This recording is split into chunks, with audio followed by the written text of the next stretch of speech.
दोस्तों नमस्कार, सत श्री अकाल, आदाब। मैं मुकेश कोठारी एक बार फिर आपका यूएस के इस चैनल पर हार्दिक स्वागत करता हूं।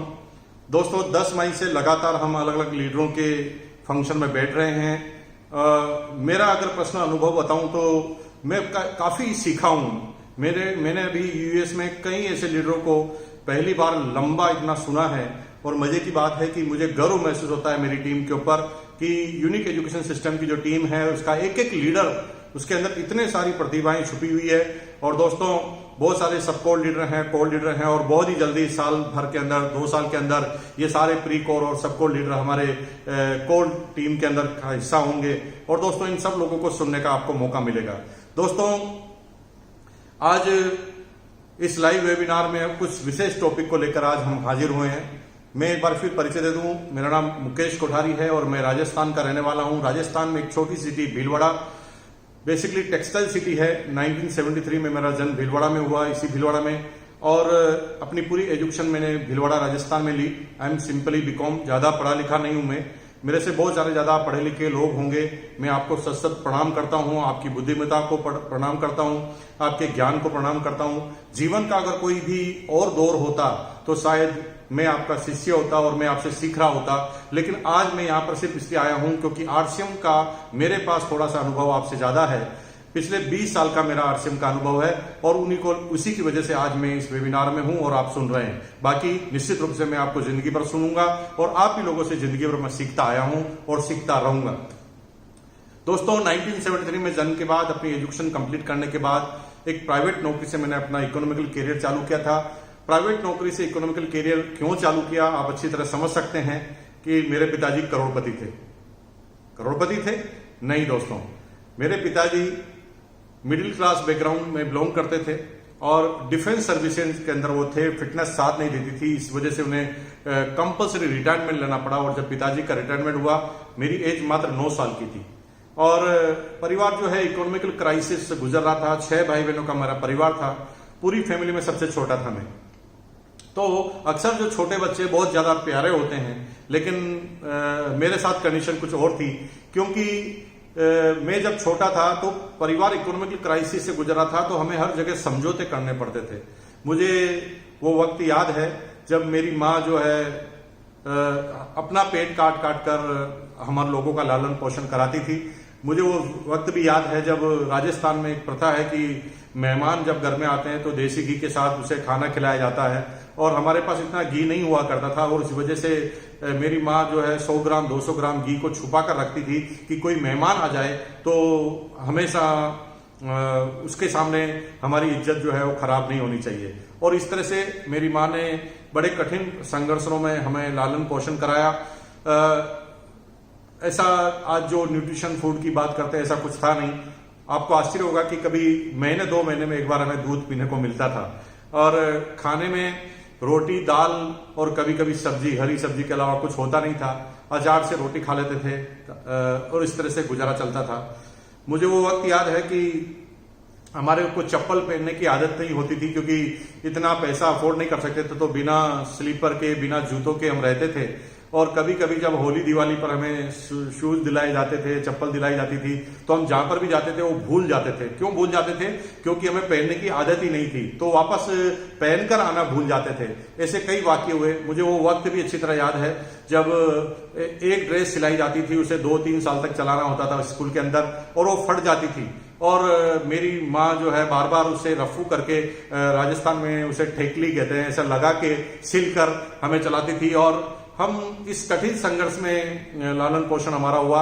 और आर्थिक स्थिति जब सुधरने लगी, जब मेरे बड़े भाई थोड़ा नौकरी करने लगे और थोड़ा उनको पैसा आने लगा, धीरे धीरे कठिन परिस्थितियों में हम सारे बच्चों के एजुकेशन को कंप्लीट हुआ। और जब बच्चों की एजुकेशन कंप्लीट हुई तो थोड़ा हमने देखा कि परिवार का इकोनॉमिकल जो है माहौल ठीक हो गया है। 2 भाई कमाने लग गए थे और तीसरा मैं था। उससे पहले बहुत कठिन संघर्ष था माँ बाप का। मुझे पता है कि ज्यादा इनकम नहीं हुआ करती थी, उस वजह से मेरी माँ जो है, थोड़ा बड़ा मकान था हमारा, उसे रेंटल रूम को रेंट पे चढ़ाकर जो पैसा आता था उसे हम लोगों का लालन पोषण होता था। मुझे वो वक्त भी याद है जब मेरी माँ रूम के अंदर एक भकारी होती है, मतलब एक आप समझ लीजिए कि रूम के ऊपर जो सामान रखने की जगह होती है वहां को अगर उसको क्लोज कर दिया है तो वो ऊपर का रूम बन जाता है। राजस्थान में उसे भकारी कहते हैं। हम सारे भाई बहन जो है रूम को किराए पर लेकर एक ही रूम के अंदर उस भकारी के अंदर सोया करते थे। ये हकीकत कहानी है दोस्तों। इसी भीलवाड़ा में मेरा जन्म हो गया और उसके बाद पूरी लालन पोषण इस तरह से हुआ। लेकिन बचपन से ही पैसा कमाने की जिद थी अंदर, क्योंकि परिवार में जब भी हम इकोनॉमिकल क्राइसिस देखते थे तो उसकी वजह सिर्फ पैसा होती थी और बार बार दिमाग में कूट कर भरा हुआ था कि मुकेश कोठारी खूब पैसा कमाना है, इतना पैसा कमाना है कि पैसे का ढेर लगा देना है। लेकिन ऐसा मैं केवल सोचता था, लेकिन इसके जरिया मेरे पास नहीं था। और आपको आश्चर्य होगा इस वजह से, जब मैं बीकॉम का एग्जाम दिया तो अंदर काम करने की इतनी कूट कूट कर मेरा काम, मतलब अंदर भावनाएं भरी थी। इस वजह से क्या हुआ कि मैंने बीकॉम का एग्जाम खत्म होते ही, हमारा जो जिस जगह हम रहते हैं वहां पर एक चौराहा है जहां पर हम सारे दोस्त वगैरह मिला करते थे। कुछ बड़े दोस्त भी थे हमारे जो हमारे से एज में बड़े थे, जो नौकरी करते थे।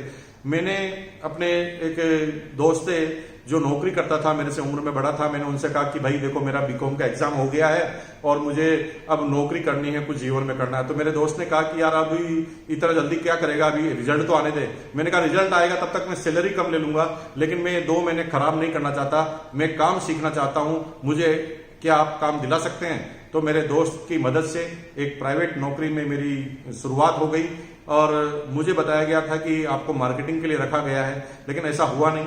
मार्केटिंग के लिए उन्होंने रखा था, लेकिन मुझे, क्योंकि मैंने बीकॉम किया था तो मुझे अकाउंट्स का काम उन्होंने संभला दिया।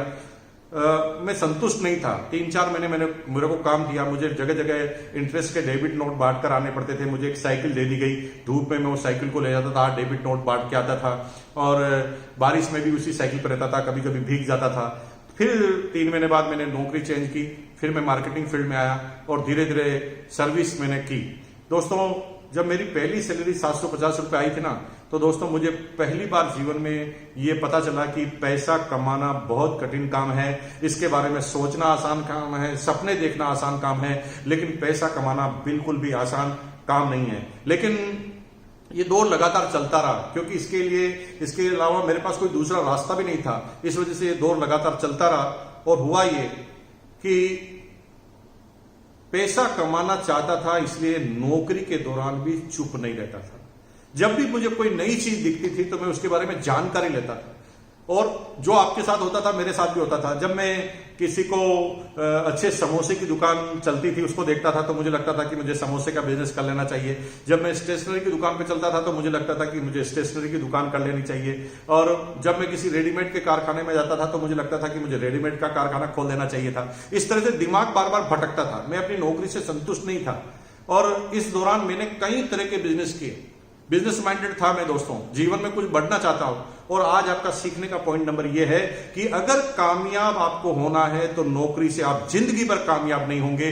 आपको अपना पर्सनल खुद का बिजनेस करना पड़ेगा, क्योंकि उसके अंदर आप खुद मालिक होते हैं और खुद जवाबदार होते हैं। जो लोग मालिक होते हैं, जवाबदार होते हैं, हर चीज की जिम्मेदारी लेते हैं, उन्हीं लोगों को बड़ी इनकम मिला करती है, बाकी उनको इनकम नहीं मिला करती। और दोस्तों, इस दौरान मैंने कई तरह के बिजनेस किए।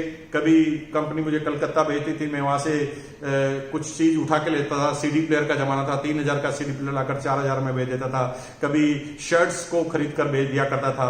इस तरह के कई मैंने बिजनेस किए। स्टूडेंट लाइफ में भी मैंने कई तरह के बिजनेस किए। मैंने पतंग की दुकान लगाई हुई है। इस तरह से जब राखी का सीजन आता था मैं राखी की दुकान लगा लेता था। जब नारियल का सीजन आता था मैं नारियल की दुकान लगा लेता था। इस तरह के कई बिजनेस नौकरी से पहले भी मैंने किए और नौकरी के बाद भी मैंने किए। लेकिन दोस्तों, ये सारा काम करने के बाद भी मैं संतुष्ट नहीं हो पा रहा था। मैं एक ऐसे बिजनेस की तलाश में था जिससे मेरी राह खुल जाए और जिसमें मैं कामयाब हो जाऊं, कि वो जो पॉइंट है वो मुझे प्राप्त नहीं हो रहा था। और नौकरी में लगभग मुझे 8-9 साल बीत गए थे और 8-9 साल बीतने के बाद मेरी अच्छी खासी सैलरी हो गई। I am the deputy marketing manager और मेरी 13,000 बेसिक सैलरी हो गई। सब कुछ ठीक था, गाड़ी भी था भाई साहब। गाड़ी का मतलब कंपनी मुझे टूर करने के लिए गाड़ी भी प्रोवाइड करती थी, उसका किराया भी प्रोवाइड कराती थी। मेरे पास एलएमएल वेस्पा स्कूटर भी हुआ करता था। और दोस्तों, सब कुछ होने के बाद भी मजा नहीं आ रहा था। मजा क्यों नहीं आ रहा? क्योंकि जो मैं हासिल करना चाह रहा था वो मुझे मिल नहीं पा रहा था। और इस दौरान लगातार ये काम चलता जा रहा था। और तभी मेरे जीवन में एक घटना घटी।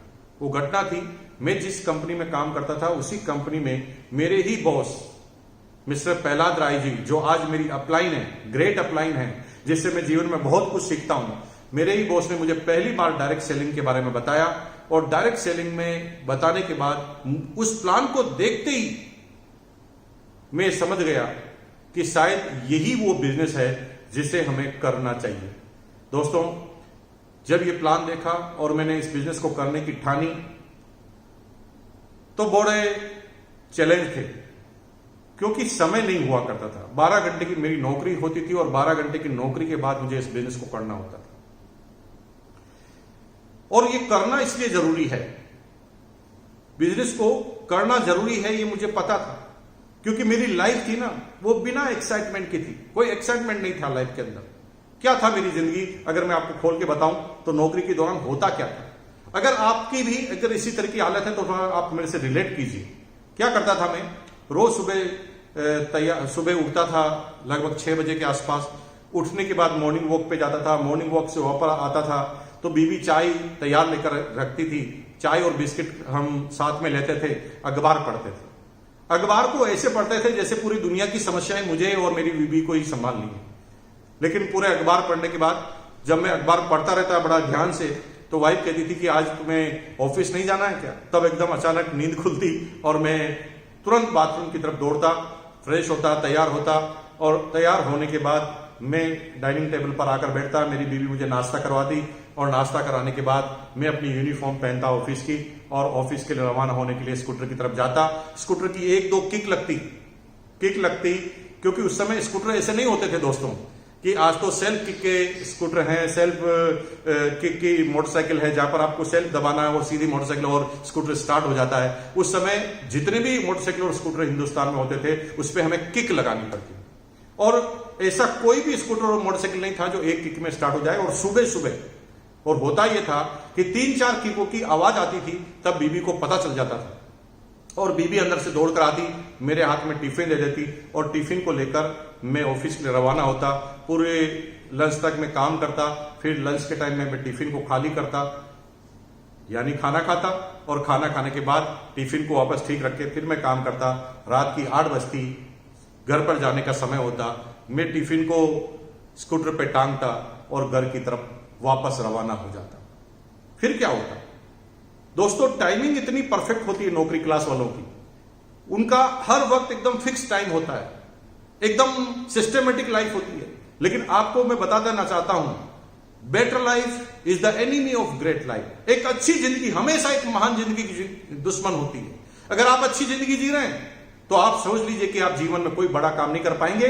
आने वाली पुश्तियां आपका नाम याद नहीं रखेंगी, आपके बच्चे आपका नाम याद रखेंगे, बच्चे के बच्चे हो सकता है दादाजी का नाम याद रखे, लेकिन तीसरी पीढ़ी में आते आते आपका नाम भी खत्म हो जाएगा। दोस्तों, ये नौकरी क्लास वालों की जिंदगी है। और होता क्या कि मैं ठीक 8 बजे आता, 8 बजे वहां से रवाना होता। मुझे लगभग 6 से 7 मिनट का टाइम लगता था स्कूटर पर घर पर पहुंचने का, और बीबी को भी पता था 8:07 मिनट से 8:10 पर वो घर पर पहुंच जाएंगे। और जब मैं वहां पर पहुंचता तो बेल बजाने से पहले ही गेट खुल जाता।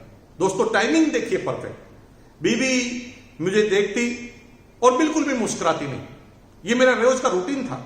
मुंह उसका फुला रहता और मेरा भी रूटीन था, मेरा भी अनुभव था। मैं धीरे से मुस्कुराकर बोलता, क्या बात है डार्लिंग। जो ही मैं बोलता था क्या बात है डार्लिंग, बीबी का बोलना चालू। और दोस्तों, ढाई ढाई ढाई, तुम्हारी मां ने ये कर दिया, बच्चों ने ये कर दिया, पड़ोसी ने ये कर दिया, इसने ये कर दिया, लगातार आधा घंटा तक फायरिंग हुई। और मैं चुपचाप सुनता रहता, क्योंकि मैं अनुभवी आदमी था। मैंने कहा अगर बीच में भी टोक दिया तो हो सकता मेरा अगला दिन भी खराब हो जाए। मैं चुपचाप सुन लेता। जब बीबी अपनी पूरी भड़ास निकाल लेती, अंदर से पूरी खाली हो जाती, तो धीरे से पूछती, चाय लेकर आऊं। फिर मैं समझ जाता था, इंडिकेशन मिल जाता था कि अब इसका सारा निकल चुका है।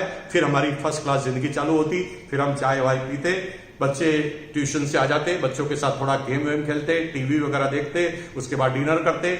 डिनर करने के बाद थोड़ी देर फिर टीवी देखते, बातें चीतें करते, बच्चे अपना होमवर्क करते। रात की लगभग 10 साढ़े 10 बज जाती, हम सो जाते। एकदम सिस्टमेटिक लाइफ। सुबह उठते, फिर तैयार होते, फिर नाश्ता करते, फिर टिफिन भरते, फिर खाली करते, फिर घर पर आते, फिर बीवी की सुनते, फिर टीवी देखते और सो जाते। तीसरे दिन क्या होता जानना चाहते हैं आप? अगर जानना चाहते हैं तो बता देता हूं। सुबह उठते, तैयार होते, नाश्ता करते, टिफिन भरते, ऑफिस जाते, खाली करते, वापस लेकर आते, बीवी की सुनते, खाना खाते, टीवी देखते और सो जाते। चौथे दिन क्या होता था जानना चाहते हैं आप? हाँ, कुछ लोग जानना चाहते हैं। तो सुबह उठते, तैयार होते, नाश्ता करते, टिफिन भरते, खाली करते, घर पर आते, बीवी की सुनते, टीवी देखते, सो जाते। और जानना चाहते हैं? अभी आप कह रहे हैं कि ना ना ना ना, बहुत हो गया। दोस्तों, बात को समझिए। जिस बात को तुम 5 बार नहीं सुन सकते, सिर्फ 5 बार, उस काम को मैंने किया है 8-9 साल तक लगातार। मेरी व्यथा समझ सकते हैं। कभी कभी तो मुझे ऐसा लगता था कि मेरा जन्म ही इसीलिए हुआ है कि जब बेटा टिफिन भर खाली करके आ जा, टिफिन भर खाली करके आ जा, टिफिन भर खाली करके आ जा। क्या जीवन यही है? टिफिन भरो और खाली करो? यह हिंदुस्तान के हर नौकरी वालों की यही जिंदगी है दोस्तों। कभी कभी लगता है कि जो दुकानदार हैं, जो बिजनेस करते हैं, उनकी जिंदगी ठीक है। अरे दोस्तों, उसके बारे में बता दूं, आप में से बहुत सारे लोग अगर यहां पर बिजनेसमैन हैं तो थोड़ी मेरी बात सुन लीजिए आप। कुछ लोगों को लगता है दूसरे की थाली में ज्यादा घी नजर आता है। बिजनेस वालों को लगता है कि सर्विस वालों की जिंदगी ठीक है, सर्विस वालों को लगता है कि बिजनेस वालों की जिंदगी ठीक है। राजस्थान में कहावत है, भोपा की गत भोपो जाना। इसका मतलब यह है कि हर आदमी के अंदर क्या चलता है वही जानता है। दूसरों को दूर से देखने से अच्छा लगता है, पास जाने के बाद कुछ भी ठीक नहीं होता। मेरे पास में शर्मा जी रहते थे, किराने की दुकान थी उनकी। क्या जिंदगी थी उनकी? शर्मा जी रोज सुबह 8 बजे दुकान पर पहुंच जाते थे। मैं तो 10 बजे जाता था, मैं सिस्टमेटिक आदमी था। वो 8 बजे पहुंच जाते थे। मैं सोचता था शर्मा जी की जिंदगी ठीक है, शर्मा जी सोचते थे मेरी जिंदगी ठीक है। शर्मा जी सुबह 8 बजे जाते, शर्मा जी शटर को ऊपर करते, 2 बार नमस्कार करते शटर को। अब मुझे पता नहीं कि क्या नमस्कार करते होंगे। दोस्तों, हर आदमी अपने अपने हिसाब से नमस्कार करता है। हर आदमी अपने बिजनेस की सफलता के लिए भगवान से प्रार्थना करता है, शटर को ऊपर करते हैं। थोड़े स्वार्थी होते हैं। अगर थोड़ा सोचिए कि आपकी क्लिनिक है और आप डॉक्टर हैं और हड्डियों के डॉक्टर हैं, तो क्या मांगते होंगे भगवान से? भगवान से यही तो मांगेंगे ना, ए भगवान मेरा बिजनेस चला देना। आप सोच सकते हैं आपका बिजनेस कैसे चलेगा? आपका बिजनेस तभी चलेगा दोस्तों जब किसी की टांग टूटेगी, और आपके नजदीक वाले की टांग टूटेगी तो ही आपकी क्लिनिक पे आएगा, कोई लंदन से आपके यहां नहीं आएगा। इसका मतलब है हर आदमी अपने जीवन और प्रजन के लिए, लोगों की सेवा के लिए कुछ भी करे, लेकिन उसे मांगना तो भगवान से यही पड़ता है कि मेरा बिजनेस चल जाना चाहिए। दोस्तों, शर्मा जी दुकान पर जाते थे, शटर ऊपर करते थे नमस्कार करके, फिर सफाई उफाई करते थे और फिर काउंटर पर बैठ जाते थे। शर्मा जी ना पूरी जिंदगी भर ग्राहकों का इंतजार करते थे। सुबह 8 से लगाकर रात को 8 बजे, 9 बजे, 10 बजे तक ग्राहकों का इंतजार करते थे। शर्मा जी की हालत यह थी कि शर्मा जी पूरी जिंदगी भर ग्राहकों का इंतजार करते थे और शर्मायन यानी शर्मा जी की बीवी जिंदगी भर शर्मा जी का इंतजार करती थी। संडे को भी दुकान खोल देते थे। कभी कभी तो बच्चे ही अजीबोगरीब घटना कर देते। शर्मा जी के जो बच्चे थे ना, वो शर्मा जी को कहते थे ये हमारे संडे वाले पापा, क्योंकि Sharma ji Sunday to Sunday नजर आते थे। संडे जल्दी दुकान बंद हो जाती थी, बच्चे देख लेते थे, क्योंकि बच्चे रोज सुबह उठते थे, उससे पहले शर्मा जी रवाना। शर्मा जी रोज आते थे, उससे पहले बच्चे सो जाते। शर्मा जी का नाम ही संडे वाले पापा पड़ गया। सुबह जाते शटर ऊपर कर लेते, शाम को आते शटर नीचे करके घर पर। मेरी जिंदगी थी टिफिन भरो खाली करो, भरो खाली करो, भरो खाली करो, और शर्मा जी की जिंदगी थी शटर ऊपर शटर नीचे, शटर ऊपर शटर नीचे, शटर ऊपर शटर नीचे। दोस्तों, कहीं ये जिंदगी आपकी तो नहीं है। अगर आपकी है तो मेरी बात को आज एंड तक आप सुनना। ये मुकेश कोठारी आपसे बिल्कुल अलग नहीं है। जैसे आपकी जिंदगी ना, उससे भी बदतर जिंदगी मेरी थी, लेकिन एक सोच थी, एक डायरेक्शन था, अपलायनों का सानिध्य था, और जो जो सीखा उसको जीवन में उतारा। अगर मैं कामयाब बिजनेस में हो सकता हूं तो इस पृथ्वी पर एक सिंगल आदमी नहीं है जो कामयाब नहीं हो सकता। आपको आपके ऊपर कॉन्फिडेंस हो या ना हो, मुकेश कोठारी को है। आपके पिताजी को, आपके माताजी को, आपकी बीवी को, आपके भाई को, आपके दोस्त को, आपके समाज को आपके ऊपर कॉन्फिडेंस हो कि नहीं हो? मेरे को कॉन्फिडेंस है कि आपका जन्म ही कामयाबी के लिए हुआ है और आप कामयाब होकर रहेंगे। अगर यस तो लिखिए, चैट बॉक्स में जाकर लिखिए तैयार हैं हम कामयाबी के लिए। यस नहीं लिखना है, लिखिए तैयार हैं हम कामयाबी के लिए। अगर तैयार हैं तो मुकेश कोठारी दावा करता है, वादा करता है कि आज मैं जिन बातों का उल्लेख करूंगा उन चीजों को करने के बाद आपकी कामयाबी फाइनल है, 1001% फाइनल है। रेडी हैं आप लोग? अगर रेडी हैं तो बात चालू करते हैं। दोस्तों, जब इस बिजनेस के अंदर आया, जब मैं पहली सेमिनार में गया, पहली मीटिंग में गया, ज्यादा कुछ समझ में नहीं आया, लेकिन मोटा मोटी यह बात समझ में आई कि इस बिजनेस में लग कुछ नहीं सकता। इस बिजनेस में पैसा नहीं लगाना है, इस बिजनेस में दुकान नहीं खोलनी है, इस बिजनेस में कोई फिक्स समय नहीं देना है, इस बिजनेस को करने के लिए कोई त्याग नहीं करना है, इस बिजनेस को करने के लिए आपको कोई हिसाब किताब नहीं रखना है, बही खाता मेंटेन नहीं करनी, इस बिजनेस को करने के लिए कोई टेंशन नहीं लेनी। इस बिजनेस में वो कुछ भी नहीं करना पड़ता जो आपको अभी अपने बिजनेस में करना पड़ता है। और दोस्तों, ये अजीब और गरीब बिजनेस है, फिर भी इस बिजनेस को क्यों लोग बाग नहीं करते हैं? अगर आप नहीं कर पा रहे हैं तो मैं बता दूं, इस बिजनेस को नहीं करने के पीछे सिर्फ एक कारण है। वो एक कारण क्या है? वो एक कारण यह है कि इस बिजनेस की एंट्री और एग्जिट एकदम आसान है। दोस्तों, मेरे सीनियर साथी भी यहां पर सुन रहे होंगे बात। तुरंत 3 महीने 6 महीने क्या संघर्ष किया, अगर रिजल्ट नहीं आए तो 6 महीने बाद हम बैलेंस शीट बनाना चालू करते हैं, इधर उधर झांकना चालू करते हैं, इस कंपनी का प्लान, उस कंपनी का प्लान, बिजनेस को छोड़ देते हैं। दोस्तों, बिजनेसमैनों की बैलेंस शीट ऐसे नहीं बनती। आज मुकेश अंबानी जी ने जियो चालू किया तो एक दिन में बैलेंस शीट बनाई क्या? 3 साल तो उन्होंने, 2 साल तो उन्होंने सब कुछ फ्री में, हालांकि वो कैपेबल थे, वो ट्रेडिशनल बिजनेस था, लेकिन उन्हें बिजनेस का भविष्य पता था। उनको पता था कि पैसेंस अगर मैं रखूंगा तो मैं 100% कामयाब होऊंगा। आज हिंदुस्तान की सबसे बड़ी कंपनी मोबाइल के अंदर। दोस्तों, आपकी कामयाबी फाइनल है और आप कामयाबी के लिए पैदा हुए हैं। मुकेश कोठारी ये दावा करता है आपसे। और जब मैंने देखा कि इस बिजनेस में ऐसा कुछ करना नहीं पड़ता, एंट्री और एग्जिट जो है आसान है। इस बिजनेस को ज्वाइन करने के लिए कुछ लगता नहीं है। और पड़ोसी ने, आपके रिश्तेदार ने बोल दिया ये बेकार बिजनेस है, ऐसा ये हो गया, वैसा हो गया, आप तुरंत कहते हैं अरे सब लोग मना कर रहे हैं, शायद ये बिजनेस नहीं चलेगा, आउट। एंट्री आसान क्यों है? क्योंकि कुछ लगता ही नहीं है।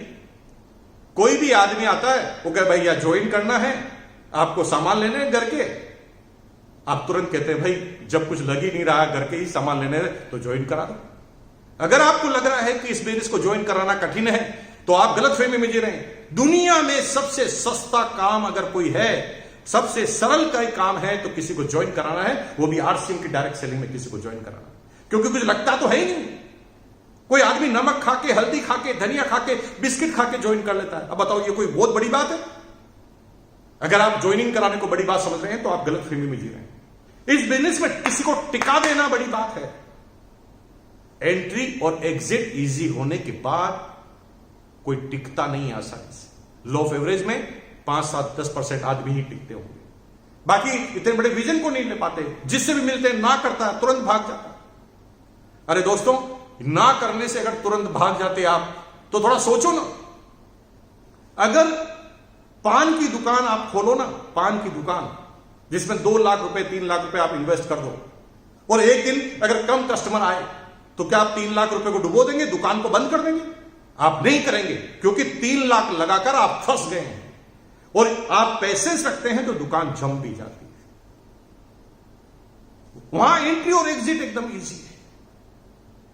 यहां एंट्री एग्जिट इजी है, इसलिए लोग बाग सीरियस नहीं होते। दोस्तों, सीरियस होना है। आज आपको यह मानना है कि मैंने इस बिजनेस को ज्वाइन किया है तो मैंने 1 करोड़ रुपए का इन्वेस्ट किया है। अगर 1 करोड़ रुपए के इन्वेस्ट करने के बाद अगर आप छोड़ने की बात कहते हैं तो फिर बिजनेस करो। दोस्तों, जब भी दिमाग में यह आइडिया है ना कि मैं इस बिजनेस को छोड़ दूं, तो सिर्फ इतना सोचो 1 करोड़ लगाया है वो डूब जाएगा। फिर देखिए आप इस बिजनेस को छोड़ पाते हैं। और आप नहीं छोड़ पाएंगे, लगातार लगे रहेंगे, तो फिर आपकी कामयाबी पाएंगे। और इसके लिए अगर ज्यादा जानकारी चाहिए तो मिस्टर सुरेंद्र वस, द डायमंड सुरेंद्र वस की आप 5 या 45 साल की वो टेप को सुन लेना, आपको क्लियर हो जाएगा क्या मिलने वाला इस बिजनेस के अंदर। और दोस्तों, मैंने इस बिजनेस को ज्वाइन किया, ज्यादा आसान चीज नहीं थी। ज्वाइन करने के बाद मैंने भी संघर्ष किया। बच्चा था मैं, एज मात्र 26 साल की थी। बड़े बड़े लोगों से मिलता था, कहता था कि ऐसे बिजनेस करने से ऐसे ऐसे पैसा आ जाएगा, लाखों रुपए आ जाएंगे। कोई बिलीव नहीं करता था। जितने भी बड़े बुजुर्ग लोग थे ना, वो बाल पर हाथ लगा के कहते कि भाई कैसी बात करता है, कपड़े पहनने से, सामान लेने से पैसा आ जाएगा, अमीर बन जाएंगे। ये बाल है ना, धूप पे सफेद नहीं हुए हैं, उम्र देखी है हमने। और दोस्तों, मेरे पास कोई जवाब नहीं होता था। ये जवाब क्यों नहीं होता था? क्योंकि मेरे पास अनुभव नहीं था। अगर आप अभी किसी के पास जाते हैं, सामने वाला मना कर देता है, तो इसका मतलब यह है कि आप समझा नहीं पाए हैं। इसका मतलब यह नहीं कि बिजनेस खराब है, इसका मतलब सीधा सीधा यह है कि आप नहीं समझा पाए। पहले मैं समझाता था 10 को, एक भी नहीं समझता था। अब मैं 10 को समझाता हूं, 8 समझ जाते हैं। क्या अंतर आया दोनों चीजों में? दोनों चीजों में यह अंतर आया है, एक जगह एक भी दिन का मेरे पास अनुभव नहीं था, एक जगह मुझे 20 साल का अनुभव है। और 20 साल के अनुभव के बाद मुझे पता है कि आदमी मना क्यों करता है, ना क्यों करता है। और अल्टीमेट आज 10 में से 8 का रिजल्ट आता है। अगर आपके 10 में से 1-2 के रिजल्ट आ रहे हैं तो परफेक्ट है, एकदम सही जा रहे हैं आप। इससे अच्छा कुछ नहीं होता है, सबके साथ यही होता है। लेकिन हम लोगों से तुलना करते हैं, वो मनी सर्कुलेशन कंपनियों से तुलना करते हैं। और हिंदुस्तान में कुछ लोगों ने कचरा बनाया हुआ है डायरेक्ट सेलिंग। वो डायरेक्ट सेलिंग को भविष्य के लिए नहीं करते, वो डायरेक्ट सेलिंग को सिक्योरिटी के लिए नहीं करते, डायरेक्ट सेलिंग से अपनी पीढ़ियां नहीं चलाना चाहते। वो तो दुकानदारी खोल रखी है, आज इस कंपनी में, आज उस कंपनी में, आज इस कंपनी में, आज उस कंपनी में, और खरीद फरोख्त करना चालू कर देते हैं। दोस्तों, 20 साल हो गए मुझे लगातार। मुझे पता नहीं किस कंपनी का क्या प्लान होता है। मुझे एक ही प्लान पता है कि मैंने 20 साल में एक नेटवर्क खड़ा किया है जो मेरी आने वाली पुश्तियों के लिए काम करेगा। वो 5 साल एक जगह नेटवर्क बनाएंगे, फिर 5 साल दूसरी जगह नेटवर्क बनाएंगे, फिर 5 साल तीसरी जगह नेटवर्क बनाएंगे। पूरी जिंदगी निकल जाएगी ऐसे नेटवर्क बनाते बनाते। अरे छोटा मोटा कम ज्यादा हो सकता है, कोई प्रॉब्लम हो सकती है। हर आदमी सर्वगुण संपन्न नहीं होता, हर कंपनी सर्वगुण संपन्न नहीं होती, लेकिन जरूरी है एक जगह टिक जाना और नेटवर्क को बना देना। और दोस्तों, मैंने इस बिजनेस को ज्वाइन किया, संघर्ष आए, समस्याएं आई, टाइम नहीं था। 12 घंटे की तो मेरी नौकरी होती। तो सीखने का दूसरा नंबर का पॉइंट यह है, आज अगर कोई कहता है कि समय नहीं है तो समझ लो समझ में नहीं आया। अगर कोई कहता है कि मैं नहीं करूंगा, मैं कामयाब नहीं हो सकता, तो समझ लो समझ में नहीं आया। जब भी समझ में नहीं आया, सामने वाला बोले, जब भी ज्वाइन नहीं करे, तो उसने जो प्रश्न रेज किए हैं तुरंत अपनी अपलाइन के पास जाओ और सीखो। पूछो इस प्रश्न का उत्तर क्या है। और जिस दिन आपको इन प्रश्नों का उत्तर मिलता जाएगा, आप कामयाबी की तरफ जाएंगे। एक दिन ऐसा आएगा, किसी की तरफ उंगली भी करेंगे तो उसे ज्वाइन करना पड़ेगा, क्योंकि उस समय तक आपके पास अपने सारे प्रश्नों के उत्तर रेडी हो जाएंगे। और दोस्तों, अगर इन चीजों पर ध्यान दिया तो कामयाबी फाइनल है। अब हुआ ये कि 12 घंटे की नौकरी होती थी, कैसे करे कुछ समझ में नहीं आता था, लेकिन क्योंकि दिमाग में घुस गई थी कि करना है, और जब करना है ऐसा सोच लिया, तो दोस्तों टाइम निकलता है। अगर आप कहते हैं, एक बार माइंड पे कमांड दीजिए, मुझे करना है, जो ही आप बोलेंगे करना है, आंसर मिल जाएगा। ये दिमाग है, इस दिमाग का अपना कोई दिमाग नहीं होता। इस दिमाग को आप जो कहते हो ये कर लेता है, क्योंकि ये दिमाग का अपना कोई दिमाग नहीं है जो सोचकर आपको बोले। एग्जाम्पल, आप दिवालिया हो गए हैं, मान लो किसी बिजनेस के अंदर दिवालिया हो गए हैं, किसी बिजनेस के अंदर लोग बाग बहुत पैसा मांगने आते हैं आपसे। आप दिमाग को कमांड दीजिए, लोग बहुत पैसा मांगते हैं, क्या करूं? बचने के बहाने पूछोगे तो दिमाग बचने के ही आंसर देगा। दिमाग कहेगा भाग जा, आत्महत्या कर ले, छत से कूद जा। दिमाग कहेगा इस शहर को छोड़ दे। आप दिमाग से कहना कैसे छोड़ू, मैं तो फर्स्ट फ्लोर पे हूं, नीचे आदमी खड़े, वो कहेगा पीछे से चले जा। वो कहेगा पीछे से कैसे जाऊं, मैं फर्स्ट फ्लोर पे हूं। वो कहेगा बीबी की साड़ी अलमारी में पड़ी होगी, उसको बांध के भाग जाओ। ये दिमाग आपको सारे आइडिया देगा, क्योंकि आपने प्रश्न ही भागने का पूछा, क्योंकि दिमाग के पास अपना कोई दिमाग नहीं। अगर इसी दिमाग से पूछो, मैं इसी जिल्लत भरी जिंदगी नहीं जीना चाहता, मैं स्वाभिमान की जिंदगी जीना चाहता हूं, मैं फिर अपने दम पे खड़ा होना चाहता हूं, मैं हर व्यक्ति का पैसा चुकाना चाहता हूं, क्या करूं?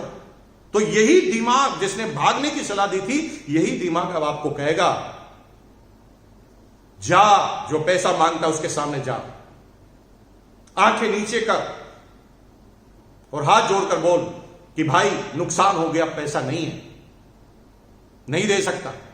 अब दो तरीके हैं, या तो मुझे मार मार के खत्म कर दो, और दूसरा तरीका है मुझे समय दो।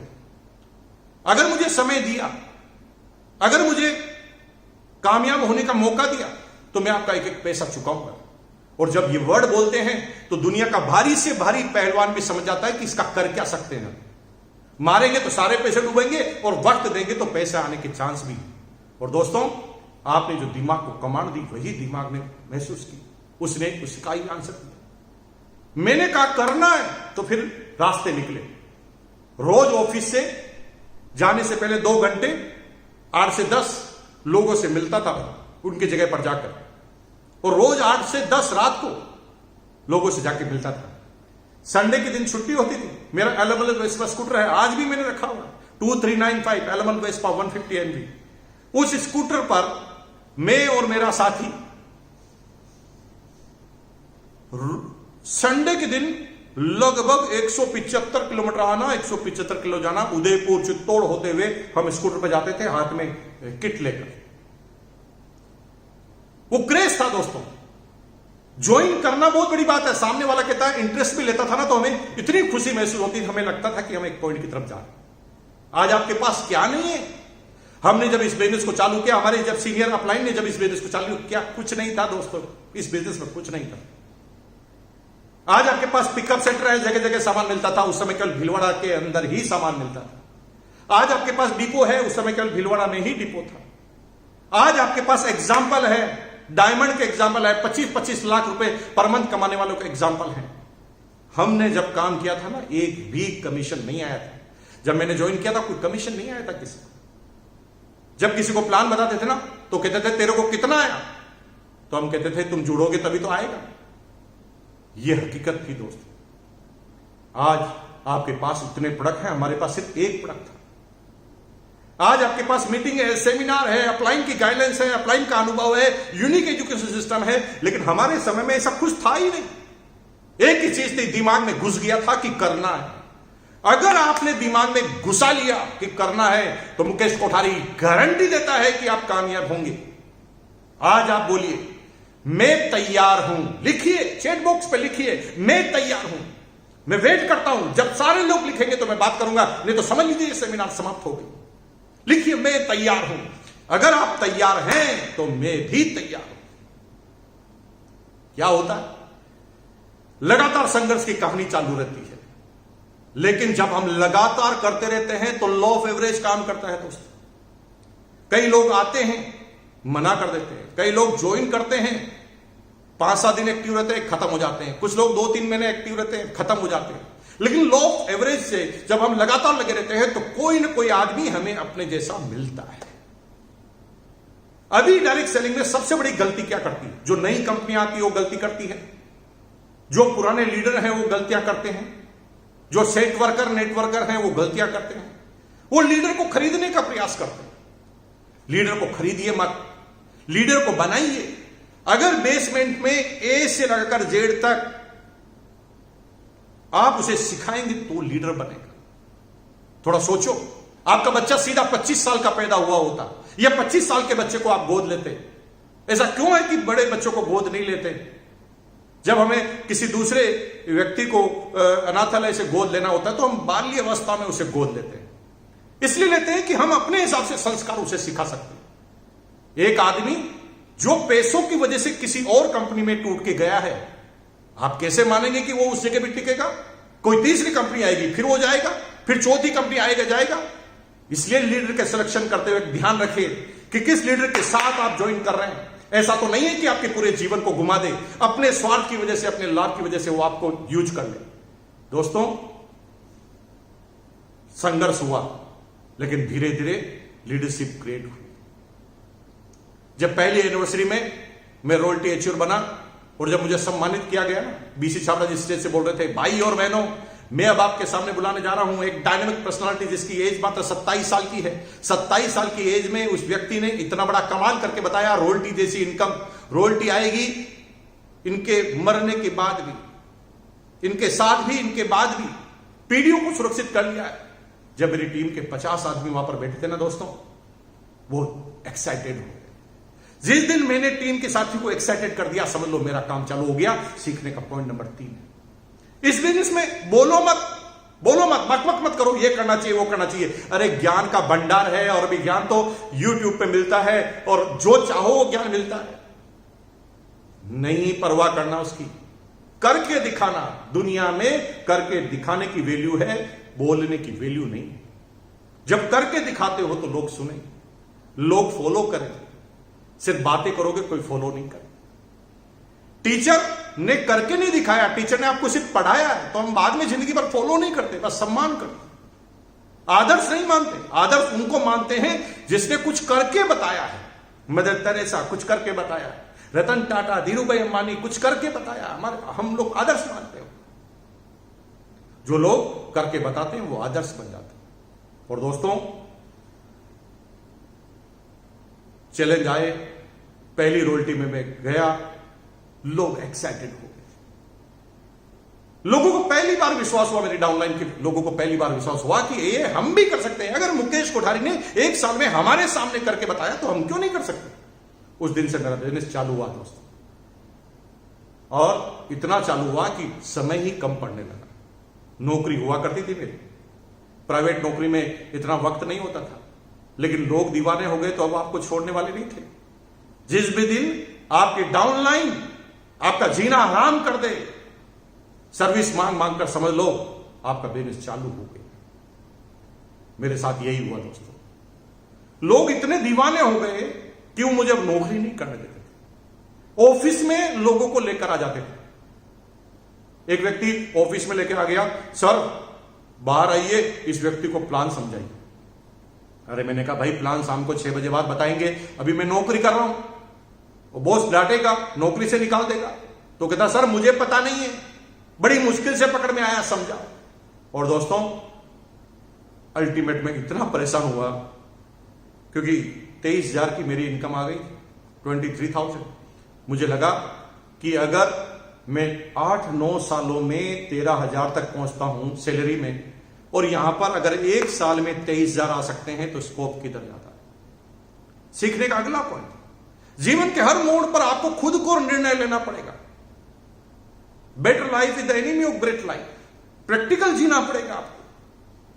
मैंने अपने आप से पूछा, ये जो 13,000 मुझे सैलरी मिलती है, ये मालिक की मेहरबानी से मिलती है कि मेरी काबिलियत से मिलती है? तो मेरा दिल खुद जवाब देता है कि नहीं बेटा, मेहरबानी 2-4 हजार की हो सकती है, लेकिन कुछ तो तेरे अंदर काबिलियत है, तभी 13,000 मिलते हैं। तो मैंने जवाब दिया, जब काबिलियत मेरी है तो मैं कभी भी करूंगा, मुझे मिलेगा, 2-4 हजार कम मिलेंगे, लेकिन मैं आने वाले जाने वाले इस समय में अपने इस टारगेट को छोड़ूंगा नहीं। कुछ करके दिखाना है मुझे। और अल्टीमेट मैंने त्याग पत्र दे दिया नौकरी से। सब लोग नाराज हुए, लेकिन वो नाराजगी तब तक ही थी जब नया नया टॉपिक था। लेकिन मैं इतना बिजी हुआ, इतना भागने लगा, इतना दौड़ने लगा कि तुरंत 2002 में इस बिजनेस का सबसे बड़ा अचीवर बना। 1 महीने का कमीशन आया 2,85,490, 2,85,490 रुपीज, 2,85,490 रुपए का कमीशन। दोस्तों, करके बताओगे, पूरी टीम आपके साथ होगी। सीखना पड़ेगा। अल्टीमेट कामयाबी के झंडे कटते गए, मैं आगे बढ़ता गया। फिर कुछ चैलेंज आए तो बिजनेस गिरा, इतना गिरा कि मेरे से संभला नहीं। मैं सीखने के अगले पॉइंट की बात कर रहा था आपसे। इस बिजनेस में एमराल्ड की पिन ऐसी पिन होती है जब दोनों ग्रुप में 22-22 लाख का, एक ग्रुप में 22 लाख का और दूसरे सारे ग्रुपों में मिलाकर 22 लाख का बिजनेस होता है, तो आपकी एमराल्ड की पिन होती है, उस समय लाख सवा लाख रुपए पर मंथ का आपका चेक होता है। यहां तक पहुंचने का एकमात्र तरीका है मेहनत करो। कोई सब्स्टिट्यूट नहीं है मेहनत का। दौड़ना पड़ेगा, भागना पड़ेगा। ये आपने मोटरसाइकिल और कार ले रखी ना, घर में सजाने के लिए रखोगे, कभी भी ऐसी कार वापस दोबारा नहीं आएगी। टारगेट लो, 1 लाख किलोमीटर चलाना है कार को, 50,000 किलोमीटर चलाना है मोटरसाइकिल को। इतना दौड़ो, इतना भागो, इतना फील्ड में जाओ, एक भी दिन शांत मत रहो। अगर आपने ये कर लिया तो फिर हर महीने के कमीशन से कार आएगी, हर महीने। आज कार लेना हमारी मजबूरी है। हमें कार इसलिए लेनी पड़ती है क्योंकि चार्टर्ड अकाउंटेंट बोलता है कार नहीं लोगे तो डिप्रिसिएशन आपको मिलेगा नहीं, टैक्स ज्यादा जमा करना पड़ेगा। एक दिन कार लेना शौक था, आज कार लेना मजबूरी है। अल्टीमेट एमराल्ड तक तो आसानी से पहुंच जाएंगे आप, मैं भी 2,50,000 तक पहुंच गया। लेकिन एक समय बाद इस बिजनेस को संभालना आना चाहिए, मैनेजमेंट आना चाहिए। क्योंकि टीम जब बड़ी हो जाएगी, आपके पास समय कम हो जाएगा, क्योंकि आपके पास तो 24 घंटे हैं, 1 सेकंड नहीं बढ़ा पाएंगे आप। तो इतनी बड़ी टीम को कैसे मैनेज करेंगे? उसे हमें सिस्टम का सहारा लेना पड़ेगा, टूल्स का सहारा लेना पड़ेगा। सिस्टम क्या है? सिस्टम ये है यूनिक एजुकेशन सिस्टम। आज जो वेबिनार हो रही है, यूनिक एजुकेशन का सिस्टम है। आज मैं घर से बाहर नहीं निकल रहा हूं, लेकिन घर में बैठकर मैं आज आपको संबोधित कर रहा हूं और हजारों आदमी सुनेंगे। ये सिस्टम, जब आपकी टीम में आप डुप्लीकेट तैयार कर देते हैं, सिस्टम तैयार कर लेते हैं, आपको जो आता है वो सिखा देते हैं। यह मत कीजिए कि मेरी बोलबाला हमेशा रहना चाहिए। हमेशा सोचिए जितना भी मुझे आता है मैं सामने वालों को समझा दूंगा। डुप्लीकेट कीजिए, डे 1 से डुप्लीकेट कीजिए। पहली बार जब वो रजिस्ट्रेशन फॉर्म भरता है ना ऑनलाइन, मत भरिए खुद, आप उसे जाइए, उसके पास जाइए, खोल के बोलिए वेबसाइट, आप भरिए, मैं हूं ना आपके पास। कोई पिकअप सेंटर खोलता है तो उसे खुद खोलना सिखाइए। जब एक एक चीज को आपने डुप्लीकेट कर लेंगे तो टीम आपकी तैयार हो जाएगी। और दोस्तों, मेरे साथ यही हुआ कि मैं डुप्लीकेट नहीं कर पाया, मेरा बिजनेस गिरा, इतना गिरा है कि आई एम द डिप्रेशन। फिर घटना घटी जो मैं पिछली सेमिनार में बोल चुका हूं। 3 महीने तक डिप्रेशन में रहा। जब जागा तो मुझे लगा कि नहीं, मैं इस बिजनेस में कामयाब हो सकता हूं। वो कहानी, वो कविता बचपन में आपने सुनी होगी, लहरों से डरकर नौका पार नहीं होती, कोशिश करने वालों की कभी हार नहीं होती। असफलता एक चुनौती है, स्वीकार करो, क्या कमी रह गई देखो और सुधार करो। जब तक ना हो सफल तुम, नींद चैन की त्यागो तुम, संघर्षों का मैदान छोड़ मत भागो तुम, क्योंकि कुछ के बगैर जय जयकार नहीं होती, कोशिश करने वालों की कभी हार नहीं होती। मैंने अपने आप को चेंज किया। उस समय चाहता था तो मैं किसी को ब्लेम कर सकता था। 90% लोग जब नाकामयाब होते हैं तो अपनी नाकामयाबी का कारण सामने वाले में देखते हैं। कुछ लीडर जो है बिजनेस में कामयाब नहीं होते, छोड़ के चले जाते हैं, क्विट कर जाते हैं। उनसे पूछो, बड़े बड़े लीडरों से पूछो तो क्या बोलेंगे? कंपनी खराब थी, हमारी अपटाइम खराब थी, हमारी डाउनलाइन खराब थी, पिकअप सेंटर वाला खराब था, डिपो वाला खराब था, बारिश ज्यादा आ गई थी, गर्मी ज्यादा पड़ गई थी, तूफान आ गया था, साइक्लोन आ गया था, सरकार बदल गई थी, सरकार गलत थी। अरे कितने ब्लेम करोगे यार? अगर ये सब कुछ गलत है तो फिर कुछ लोग तुम्हारे इसी गलती में कैसे कामयाब हो गए? ये तुम सिर्फ अपने आप को संतुष्ट कर रहे हो। अगर कामयाब नहीं हुए तो आपको मानना पड़ेगा मैं एकमात्र कारण हूं। इस जीवन में ना आप अपनी बीवी को सुधार पाएंगे, न बच्चे को, न समाज को, न देश को। अगर किसी व्यक्ति को सुधारा जा सकता है तो खुद को। आप अपने आप को सुधारने के अलावा और कुछ नहीं कर सकते। और दोस्तों, जब मैंने अपने अंदर बदलाव किए, जब मैंने सोचा कि मुझे क्या क्या करना चाहिए, तो दोस्तों धीरे धीरे मुझे पता चलने लगा। और उसके बाद मैं बिजनेस में तेज गति से आगे बढ़ने लगा। इतना तेज गति से आगे बढ़ा कि आज मुझे बिजनेस को करते हुए 20 साल हो गए हैं। 20 साल में मुझे क्या क्या मिला है मैंने पिछले वेबिनार में बोल दिया।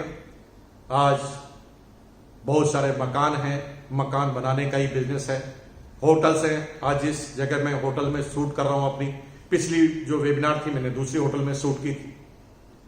आज गाड़ी है, बंगले हैं, नौकर है, चाकर है, विदेश यात्राएं हैं, जब चाहे तब चले जाते हैं। अभी पिछले साल ऑस्ट्रेलिया गए, इस बार हम लंदन जा रहे हैं 1 महीने के लिए।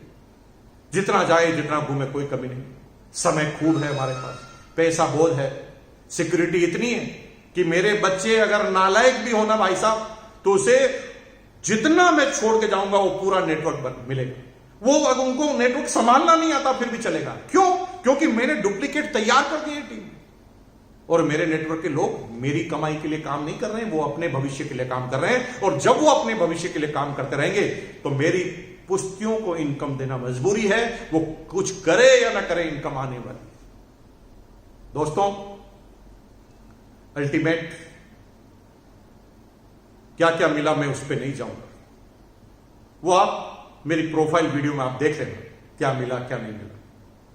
मैं आज जाऊंगा कामयाबी का क्या कारण है।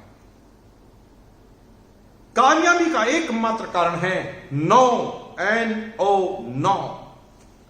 कितनी नो सुनेंगे उस पर कामयाबी मिलने वाली है। दुनिया में अगर कोई भी कामयाब है तो एकमात्र वजह है कामयाबी के पीछे, वो है नो। कौन नो नहीं सुनता? अब सिर्फ 3 आदमी ने मना कर दिया और आप परेशान, 1 आदमी ने मना कर दिया परेशान। अरे दोस्तों, थोड़ा सोचो। वो मारुति कार का डीलर है ना आपकी सिटी में, कितने कारें बिकती है कितने आदमी आने के बाद? कभी जाके परसेंटेज पूछना। 100 आदमी आते ना, 100 आदमी, 100 आदमी कार के शोरूम पे चढ़ते हैं ना, सिर्फ 3 कारें बिकती हैं, 3 ओनली। 97 आदमी जो आते हैं ना, वो केवल देख कर जाते हैं, गाड़ी में बैठ कर जाते हैं, टेस्ट ड्राइव करके जाते हैं, चाय पी कर जाते हैं, नाश्ता करके जाते हैं। और सेल्समैन को पता है कि ये फर्जी आदमी है, खरीदेगा नहीं, लेकिन वो भविष्य का कस्टमर है, इसलिए वो कभी भी बेरुखी से पेश नहीं आता। वो कहता ना कोई बात नहीं सर, नया मॉडल आएगा तब आप खरीद लेना, सर आप चाय तो पी के जाइए, सर आपका मोबाइल नंबर देख के जाइए। 97 लोगों से ना सुनने के बाद 3 कारें ली। उस 2 व्हीलर की शोरूम की कंपनी पर जाइए मालिक, कभी वाच कीजिए। 100 आदमी आते ना, तब 5 से 10 2 व्हीलर बिकते हैं।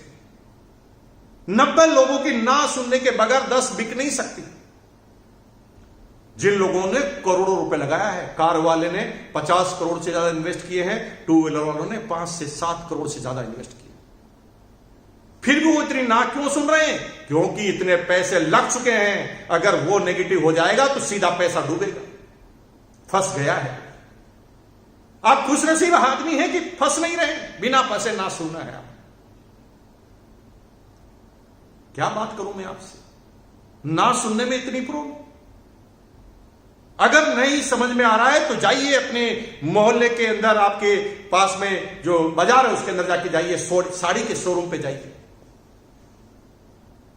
एक लेडीज है ना, एक लेडीज जब तक 100 साड़ियां बिखेर नहीं देती तब तक वो एक खरीदती नहीं। और कई बार तो ऐसा होता है 100 बिखेर कर कहती है कि भैया इसमें थोड़ा पिंक मिलेगा क्या? सेल्समैन बेचारा 100 साड़ी खोलने के बाद भी दौड़ जाता है, पिंक कलर लेकर आता है। तो भाभी जी कहते हैं नहीं नहीं, थोड़ा इससे थोड़ा और पिंक। वो बेचारा और भागा जाता है और पिंक लेकर आता है। जब और पिंक लेकर आता है तो कहता भैया आप समझ नहीं रहे, बिल्कुल स्लाइड सा पिंक। सेल्समैन को इतना गुस्सा आता है कि हथौड़ा ठोक दे उसके सिर पर, लेकिन वो प्रेम से भाभी जी अच्छा है, खुद साड़ी पहन कर बताता। और कई बार तो 100-200 साड़ियां खुलाने के बाद भी लेडीज बोलकर जाती है भैया आज है ना कुछ समझ में नहीं आ रहा। तो सेल्समैन और दुकानदार कहता है भाभी जी कोई बात नहीं, कल परसों है 1 महीने बाद नया स्टॉक आने वाला, आप पधारिए। 100 साड़ियां खुलने के बाद एक नहीं बिकती, इतना ना सुनते हैं। और फिर भी ना क्यों सुन लेते हैं? क्योंकि करोड़ों रुपया लग गया है शोरूम में। अगर आज ना सुनकर शोरूम बंद कर दे तो करोड़ों रुपया डूब जाएगा। और दोस्तों, इसीलिए वो कामयाब है, क्योंकि बार बार ना सुनते हैं। ना सुनने की वजह से वो कामयाब हो गए। अगर आप भी ना सुनने के लिए तैयार हैं तो नीचे लिखो, हम तैयार हैं। चैट बॉक्स पे जाकर लिखिए, हम तैयार हैं, मैं वेट करता हूं। अगर आप तैयार नहीं है तो छोड़कर जाइए। आपके लिए दुनिया पड़ी है, खूब कामयाबी मिलेगी आपको। हम आपसे, भगवान से प्रार्थना करेंगे कामयाबी मिलेगी। लेकिन अगर इस बिजनेस में कामयाबी चाहनी है तो लिखो, हम तैयार हैं। दोस्तों, ना तो सुननी पड़ेगी। क्या नहीं है आपकी कंपनी के पास? अगर पैसा नहीं लगाना, हिसाब किताब नहीं रखना, गोरे काले का भेद नहीं, जाति धर्म का भेद नहीं, सीट कोई फिक्स नहीं है, रिजर्वेशन नहीं है, पैसा लगाना नहीं, दुकान लगाना नहीं, स्टॉक रखना नहीं, फिर भी कामयाब नहीं हो पा रहे हैं दोस्तों, तो उसका एक मतलब है, या तो आपके अंदर कामयाबी होने की काबिलियत ही नहीं है, या फिर मेडिकल चेकअप कराओ, उसके अंदर कोई ना कोई चैलेंज जरूर निकलेगा। अरे भाई, सामान को यूज करने से, रिकमेंडेड करने से पैसा आता है, फिर भी आपको समझ में नहीं आ रही बात। छोटा ना छोटा 10 साल का छोटा बाबू, आपका घर का बच्चा, उससे पूछना कि बेटा, एक दुकान से सामान लेते हैं तो पैसा आता है, दूसरी दुकान से सामान लेते हैं तो पैसा जाता है, कौन सी दुकान से सामान लेना चाहिए? तो 10 साल का बच्चा कहेगा, अरे पापा, इसमें समझने की बात क्या, दिमाग नहीं है आपके अंदर? जहां से पैसा आता वहीं से तो लेना। और पैसा आता है और उस बिजनेस में कुछ लग नहीं सकता, उसमें थक जाते हैं, तो फिर डाउट होता है। दोस्तों, डायरेक्ट सेलिंग की कंपनी को चयन कर लीजिए ठीक। और आरसीएम बिजनेस को क्यों करना चाहिए, मैं क्यों रिकमेंड करता हूं? क्योंकि हम अपने कंपनी में भविष्य लगाते हैं। अगर 3 साल काम किया और कंपनी भाग गई, जैसे हर साल कंपनियां भागती, बंद हो जाती, तो भाई पैसा जो खोया है ना आपने, पैसा तो जिंदगी भर वापस कमाया जा सकता है, दूसरे बिजनेस में भी कमाया जा सकता है, लेकिन 3 साल जो कंपनी ने बर्बाद कर दिए हैं, उन 3 साल को वापस लाने का आपके पास कोई तरीका नहीं है दोस्तों।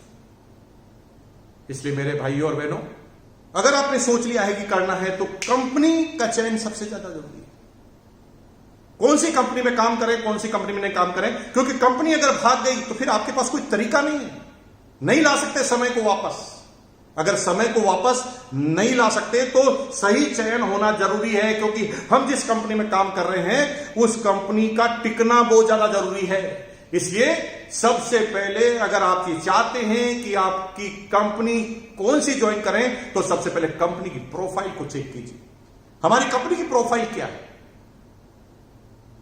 17 लाख स्क्वायर फीट में तो केवल ऑफिस है। अरे सारी कंपनियों के एमएलएम ऑफिस को भी मिलाए ना, तो 17 लाख स्क्वायर फीट नहीं, 17 लाख स्क्वायर फीट का आरसीएम वर्ल्ड भीलवाड़ा के अंदर, जहां ऑडिटोरियम मौजूद है, जहां पर गेस्ट हाउस मौजूद है, जहां पर कैंटीन मौजूद है, जहां पर सारी चीजें मौजूद है, जहां पर रेगुलर एकेडमिक क्लास चलती है, 17 लाख स्क्वायर फीट का ऑफिस है।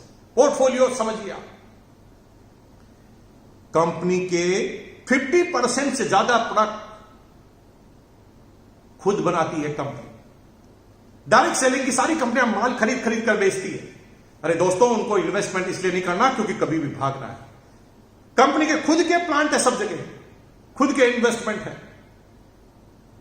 पिकअप सेंटर, हिंदुस्तान में कौन सी ऐसी कंपनी जिसके पास 10,000 पिकअप सेंटर हो? हिंदुस्तान की एक भी डिस्ट्रिक्ट ऐसी नहीं है, एक भी तहसील ऐसी नहीं है जहां पर आरसीएम का प्रोडक्ट अवेलेबल ना हो। 10,000 पिकअप सेंटर किसी के पास है तो मेरे से बात कीजिए। नई श्रृंखला चालू हो रही है वंडरवर्ल्ड की, पता है ना आपको? मॉल, आरसीएम के प्रोडक्ट के बड़े बड़े सेंटर, जहां पर गुड मॉर्निंग से गुड नाइट तक सारे प्रोडक्ट मिलेंगे और वो भी सजे हुए। इस साल 150 आरसीएम वर्ल्ड खुलने जा रहे हैं पूरे इंडिया में, जो हिंदुस्तान में दुनिया की कोई डायरेक्ट सेलिंग कंपनी अभी तक नहीं कर पाई है, वो आरसीएम करने जा रही है, आरसीएम वर्ल्ड के नाम से।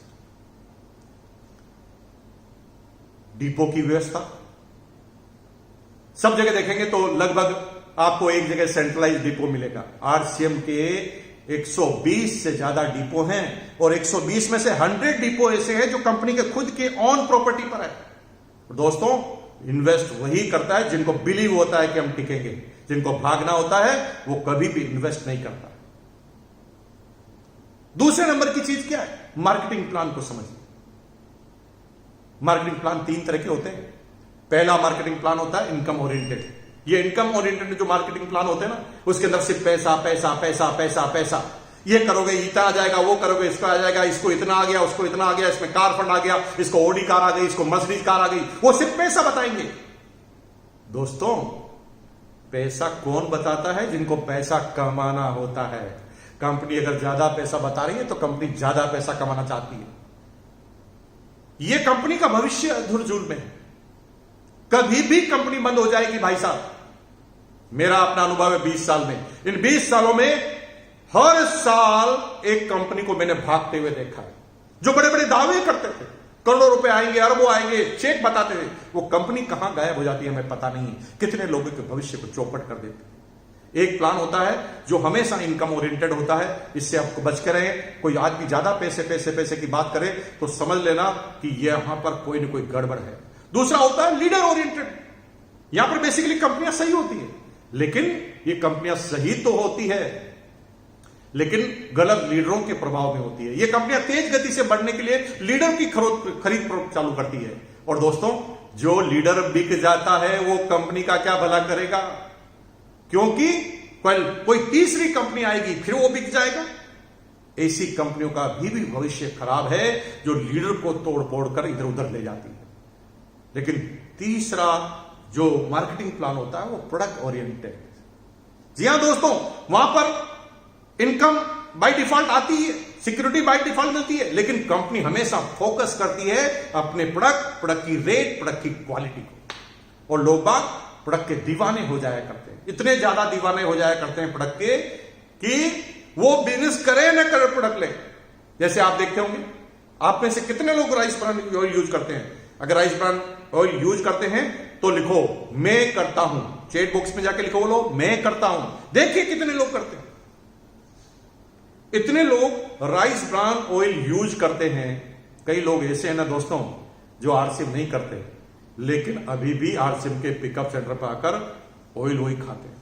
कई नेटवर्क कंपनी वाले जो लोग हैं जो आरसीएम को छोड़कर चले गए, दूसरी कंपनी में चले गए, लेकिन अभी भी ऑयल खाते हैं। इसका मतलब यह है कि प्रोडक्ट के दीवाने हो जाते हैं, बिस्किट के दीवाने हो जाते हैं, गुड डॉट के दीवाने होते हैं, न्यूट्रिशन के दीवाने हो जाते हैं, न्यूट्रीचार्ज के दीवाने। और वो लोग इन प्रोडक्टों को रेगुलर इस्तेमाल करते रहते हैं। जो कंपनी प्रोडक्ट का दीवाना बनाए, समझ लो वही कंपनी सही है डायरेक्ट सेलिंग के अंदर। जो कंपनी सिर्फ प्लान इनकम और पैसों की बात करे, वो कंपनी का बंद होना एकदम फाइनल है। तीसरी चीज देखनी है, प्रोडक्ट्स क्या है। कंपनी के कितने तरह के प्रोडक्ट्स होते हैं, कितने चीजों में होते हैं। जितने भी प्रोडक्ट आते हैं ना, वो सारे इंडियन रेट में। डायरेक्ट सेलिंग में सारी कंपनियां प्रोडक्टों की रेट ज्यादा रखती हैं। हर प्रोडक्ट इंडियन कल्चर में। आपको ऐसा नहीं कहा गया कि एक बूंद डालो और पूरे परिवार वाले पेस्ट कर लेंगे। वही प्रोडक्ट जो मार्केट में अवेलेबल है, वही प्रोडक्ट जो अब तक आप सदियों से खरीदते आए हैं, वही प्रोडक्ट आरसीएम के अंदर है। कुछ समझाने की जरूरत नहीं है आपको। Indian rate, Indian culture, Indian mentality. Indian mentality क्या है? कम से कम पैसा दे और ज्यादा से ज्यादा आउटपुट ले। और वही प्रोडक्ट डायरेक्ट सेलिंग में आरसीएम लेकर आई है और गरीब से लेकर अमीर तक सारे इसको यूज कर सकते हैं। चौथे नंबर का प्रोडक्ट क्या ध्यान रखना है? Exclusive product. हम जिस कंपनी में काम करते हैं वहां पर कुछ ऐसे प्रोडक्ट होने चाहिए जो कहीं पर भी मार्केट में नहीं मिले, कहीं पर भी। तो उसके अंदर भी आप नंबर 1 है। राइस ब्रान ऑयल सब जगह मिलता है, हेल्थ गार्ड, लेकिन 1400 पीपीएम, 14,000 पीपीएम, 1400 ओरिजिनल का राइस ब्रान ऑयल, वो भी फिजिकल रिफाइंड। जिनके पास कॉपीराइट है गामा ओरिजिनल के, वो प्रोडक्ट आपके पास, ये एक्सक्लूसिव प्रोडक्ट। दूसरा गुड डॉट। अमेरिका के बाद इंडिया में ही एक कंपनी खुली है जो ऐसे प्रोडक्ट जो जानवरों के ऊपर काम करती है, जानवरों को बचाने और प्रकृति को बचाने के ऊपर काम करती है, हिंदुस्तान की इम्यूनिटी पावर को बढ़ाने पर काम करती है। वो खतरनाक बीमारियां जिसको जानवर को खाने से हमारे अंदर आती है, उनसे हमें बस। गुड डॉट एक ऐसा प्रोडक्ट जहां पर वही टेस्ट, वही नॉनवेज का टेस्ट मिले आपको 100% वेजिटेरियन में। और दोस्तों, एक कंपनी नहीं है पूरे हिंदुस्तान में जो ये प्रोडक्ट अगले 5 साल तक भी ला सकती, क्योंकि ये टेक्नोलॉजी ही अमेरिका में, अमेरिका की कंपनी है बियॉन्ड मीट्स। वहां पर बड़े बड़े दुनिया के धुरंधर हैं, उन्होंने पैसा लगा रखा है, क्योंकि ये फ्यूचर का फूड है। एक्सक्लूसिव प्रोडक्ट में न्यूट्रीचार्ज, वेज ओमेगा, कभी सुना है ओमेगा भी वेज होगा? दोस्तों, कंपनी ने रिसर्च की, पता लगाया कि अगर ओमेगा का वेज लेना, क्योंकि ओमेगा जो है मछली के तेल से निकलता है, कंपनी ने पता लगाया कि वेज कहां से मिलेगा। तो अमेरिका की कुछ कंपनियों ने शोध किया कि मछली ओमेगा कहां से प्राप्त करती है। तो पता चला कि वो समुद्री पौधे की वजह से वेज ओमेगा प्राप्त करती है। तो उस कंपनी ने समुद्री पौधों को ही ढूंढ निकाला और ओमेगा जैसा प्रोडक्ट आपको वेजिटेरियन में दे दिया। एक्सक्लूसिव प्रोडक्ट है, नहीं मिलेंगे किसी के पास। क्वालिटी की तुलना कर लीजिए, प्रोटीन की तुलना कर लीजिए, न्यूट्रिशन की तुलना कर लीजिए। इस रेट में हिंदुस्तान की कोई डायरेक्ट सेलिंग कंपनी दे पाए रिजल्ट के साथ, वो भी क्लिनिकल अप्रूवन। सिंपल प्रोडक्ट नहीं है निकाल दिया और बेच दिया, क्लिनिकल अप्रूवन किए गए प्रोडक्ट। आरसीएम के बिस्किट, फाइबर के, आटे के बिस्किट, राइस ब्रान ऑयल, सारे बिस्किट में पाम ऑयल या डालडा घी इस्तेमाल होता है। लेकिन यहां पर 100% आटा का बिस्किट जो पेट खराब नहीं करेगा, आपका बच्चा पूरा खा जाए तो भी खराब नहीं करेगा, और साथ में आपको मिलता है राइस ब्रान ऑयल के साथ, जो आपके कभी भी किसी लीवर संबंधित कोई प्रॉब्लम नहीं करेगा। प्रोडक्ट कैटेगरी, अगला पॉइंट है प्रोडक्ट कैटेगरी। दुनिया की सारी कंपनियां ना दोस्तों डायरेक्ट सेलिंग में आती है, कोई न्यूट्रिशन को लेकर आती है, कोई हेल्थ केयर को लेकर आती है, कोई कॉस्मेटिक को लेकर आती है, कोई एजुकेशन को लेकर आती है, कोई स्टेशनरी को लेकर आती है, कोई हाउस होल्ड प्रोडक्ट को लेकर आती है, कोई एफएमसीजी को लेकर आती है। लेकिन दोस्तों, पूरी दुनिया में आरसीएम बिजनेस एकमात्र कंपनी है कि जो भी कैटेगरी डायरेक्ट सेलिंग में होती है, सारी कैटेगरी पर डायरेक्ट सेलिंग में आरसीएम एक साथ काम करती है। आरसीएम का न्यूट्रिशन भी है, हाउस होल्ड प्रोडक्ट भी है, एफएमसीजी भी है, कॉस्मेटिक भी है, अंडरगारमेंट्स भी है, कपड़े भी है, जूते भी है, बर्तन भी है। हर चीज अगर अवेलेबल है तो पूरे हिंदुस्तान में एक कंपनी है जो है आरसीएम। अब अगला पॉइंट है छठा, क्लाइंटेज कैटेगरी। दुनिया की सारी कंपनियां या तो अपर क्लास पे काम करती है, या लोअर क्लास पे काम करती है, या मिडिल क्लास पे काम करती है। आरसीएम ही एक ऐसी कंपनी है जिसके पास 1 रुपए से लगाकर हजारों रुपए तक के प्रोडक्ट है। Good morning to good night, हर प्रोडक्ट गरीब से गरीब आदमी, मजदूर से मजदूर और किसान भी आरसीएम को कर सकता है, और अमीर से अमीर आदमी भी आरसीएम को कर सकता है। ऐसी कंपनी, किसी कंपनी में यह विशेषता है। और अगले पॉइंट पे आप जाएंगे तो एजुकेशन सिस्टम। जी हां दोस्तों, किसी भी कंपनी को सिलेक्शन करने से पहले उसके एजुकेशन सिस्टम को समझ लेना बहुत जरूरी है, क्योंकि एजुकेशन सिस्टम ही वो चीज है, वो रीढ़ की हड्डी है जो संस्कार डालेगी, जो उन संस्कारों की वजह से भविष्य होगा। सिर्फ पैसा कमाना नहीं सिखाते, मनी मैनेजमेंट भी सिखाते, टाइम मैनेजमेंट भी सिखाते, परिवार के साथ हंसना खेलना भी सिखाते, फैमिली विद बिजनेस भी खिलाते, बच्चों के संस्कार के प्रोग्राम भी होते हैं। ये एजुकेशन सिस्टम का कमाल है। ये एजुकेशन सिस्टम की वजह से इतनी सारी सेमिनार होती है हिंदुस्तान के अंदर। बेसिक है, कोर है, कार्डिनल है, ये हर चीज की ट्रेनिंग आपकी अपलाइनों के माध्यम से, इस सिस्टम के माध्यम से मिलती है। और दोस्तों, अगर आप इस एजुकेशन सिस्टम में आ जाते हैं तो आपको अधिकार होता है निर्णय लेने का। जब आपको लगता है कि ऐसा होना चाहिए तो बनिए स्टार रूबी और इस एजुकेशन सिस्टम का आ जाइए इस सिस्टम में हमारे साथ। और जब कंपनी हमें डायरेक्ट संवाद करे तो हम देंगे ना सजेशन जो चाहेंगे। लेकिन एक तरीका है नीचे बैठे बैठे सजेशन देते रहो, और दूसरा तरीका है स्टेज पर पहुंचकर सजेशन दो, क्योंकि प्रधानमंत्री जी को तो पूरी दुनिया सजेशन देती है, हर आदमी सजेशन देता है। वो किस किस की सजेशन को माने? सजेशन उसका माना जाता है जो कुछ करके आता है। जैसे भी परिस्थितियां हैं, जो सभी समय है, जो भी प्रोडक्ट है, जो भी सिस्टम है, जो भी प्लान है, आप लगातार लगे रहिए और इस प्लान के थ्रू आगे बढ़िए, बनिए स्टार रूबी, और फिर जो चाहता है वो बोलिए, फिर आपकी बात सुनी जाएगी, क्योंकि आप कुछ करके आए हैं। बिना करे आपकी बात कभी नहीं सुनी जाएगी। दोस्तों, 100% आप कामयाबी के लिए पैदा हुए हैं। मुकेश कोठारी गारंटी लेता है। मेरी बात पर बिलीव कीजिए, यूनिक एजुकेशन सिस्टम पर बिलीव कीजिए। आपका जन्म ही कामयाबी के लिए हुआ है, और मैं गारंटी लेता हूं दुनिया कोई गारंटी लेने ले, आपकी गारंटी मैं लेता हूं कि आपका जन्म कामयाबी के लिए हुआ है और आप कामयाब होकर रहेंगे। रोज शाम को 4 बजे जो यूनिक एजुकेशन सिस्टम का सेमिनार होता है उसको आपको अटेंड करना है। चले जाते हैं कभी कभी सिस्टम में चले जाते हैं, कभी आवाज में चले जाते हैं, कभी किसी चीज में चले जाते हैं। 2 तरीके हैं चैलेंज से, भाग जाओ, दूसरा है सीख जाओ। हम लड़ेंगे, सीखेंगे, आगे बढ़ेंगे। कितने भी चैलेंज आ जाए, हम दुनिया के टॉप पर हैं और दुनिया के टॉप पर रहेंगे, हमेशा रहेंगे। और टर्नओवर के मामले में भी हम पूरे हिंदुस्तान और पूरी दुनिया में छाने वाले हैं। लहरों से डरकर नौका पार नहीं होती, कोशिश करने वालों की कभी हार नहीं होती। जय हिंद, जय आसियान, जय भारत। बहुत बहुत धन्यवाद आपका। Thank you once again. इस चैनल को सब्सक्राइब करना मत भूलना, बेल आइकन का बटन दबाना मत भूलना।